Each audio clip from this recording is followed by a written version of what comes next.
प्रणाम भगवान। आपसे कुछ बताने आया हूँ। आपसे भी बड़ा भगवान है यहाँ पे, उसी के बारे में आपको वार्न करने आया हूँ।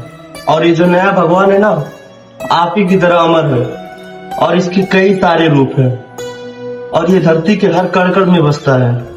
आपके बनाए सबसे बुद्धिमान जीव भी आपके प्रकोप से नहीं डरता, बल्कि इस नए भगवान से डरता है जो इस धरती पे रहता है। कौन है ये नया भगवान? अरे प्रभु, ये नया भगवान समाज है।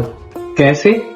समाज को ये बात पता है कि आप ऊपर से देख रहे हो, फिर भी वो बुरे कर्म करता है, क्योंकि वो इस बात से नहीं डरता कि ऊपर से आप उसके दुष्कर्मों को देख रहे हैं, बल्कि वो इस बात से डरता है कि उसके दुष्कर्मों और पापों की खबर कहीं समाज को न लग जाए।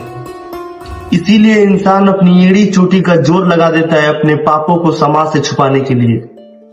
हुआ ना ये समाज आपसे भी बड़ा भगवान। लड़की की इज्जत गांव में बची रहे इसलिए पूरा परिवार चुप है, गांव की इज्जत समाज में बची रहे इसलिए पूरा गांव चुप है, बड़े बड़े लोगों की इज्जत समाज में छुपी रहे इसलिए पुलिस कंप्लेन नहीं लिखती और सरकारें चुप है। दबदबा तो समाज का है प्रभु, आपकी भक्ति में उतनी ताकत नहीं रही।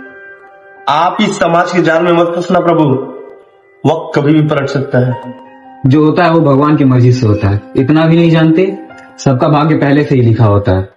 अगर कोई भाग्य लिख रहा है तो एक पत्नी की अपने ही पति के हाथों बच्चों के सामने दहेज के लिए आग में जलना कैसे लिख सकता है? या फिर एक माँ का अपने ही बेटे के हाथों दुष्कर्म भोगना कैसे लिख सकता है? अगर इन सभी पीड़ितों की दशा इनके लेखन से लिखी एक लीला है तो ये भगवान नहीं सिर्फ एक लेखक है जो इतना परफेक्ट है कि सारे मानव जीवन के साथ लिख तो सकता है, मगर है तो केवल एक लेखक ही, मात्र एक लेखक।